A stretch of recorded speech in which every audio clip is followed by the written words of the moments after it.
जय हिंद दोस्तों। अभी हमारे एक परिचित ने हमसे एक प्रश्न किया। उन्होंने पहले एक घटना का जिक्र किया। कहा कि हमारे आसपास एक जंगल है। उस जंगल में दो महिलाएं मतलब माँ और बेटी किसी दूसरे गांव की ओर जा रही थी। तो बीच में कुछ लोगों ने उन्हें गाड़ी में छोड़ने के लिए कहा और गाड़ी में बैठाकर उन्हें सुनसान स्थान पर ले गए और उनके साथ बलात्कार किया। तो जिन व्यक्ति ने हमसे प्रश्न किया था कि ऐसी स्थिति जो पैदा होती है तो क्या इन अपराधों को रोकने के लिए क्या कानून व्यवस्था 100% सक्षम हो सकेगी कभी, तो मैं उनके द्वारा आप सभी को बताना चाहता हूं कि बलात्कार, चोरी एवं अन्य अपराधों को नियंत्रित करने के लिए कानून व्यवस्था 100% रूप से कभी भी सफल नहीं हो सकेगी।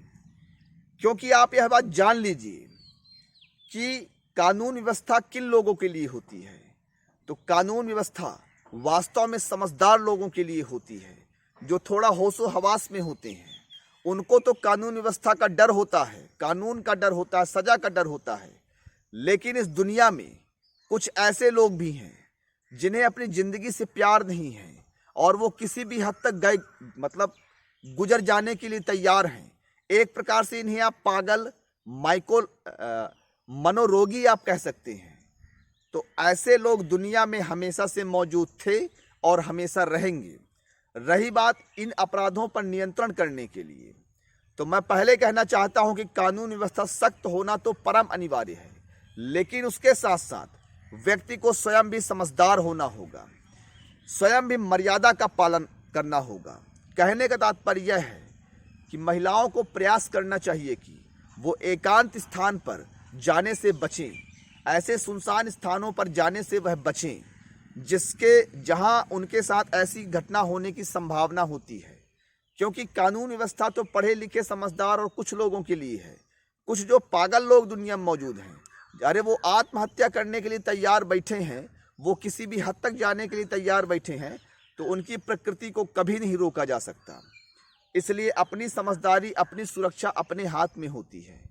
इसलिए स्वयं का ध्यान रखें, स्वयं बुद्धि विवेक से काम करें। पहले ज़माने में बड़े बुजुर्ग कहा करते थे, पहले बड़े बुजुर्ग जो बातें कहा करते थे वो असल में बहुत अनुभव के साथ कहते थे। ऐसा नहीं कि वो पागल थे। जैसे उन्होंने कहा कि मर्यादा में रहो, लिमिट में रहो, किसी से ज़्यादा बात मत करो, यहाँ वहाँ घूमो नहीं। तो असल में वो मतलब उनको बंधन में नहीं डाल रहे हैं, कहीं ना कहीं उनकी सुरक्षा भी इसी से जुड़ी होती है। इसलिए मर्यादा सबसे बड़ा सुरक्षा है। तो मैं आशा करता हूँ कि मेरी बातें आपको समझ में आई होंगी। जय हिंद, जय भारत।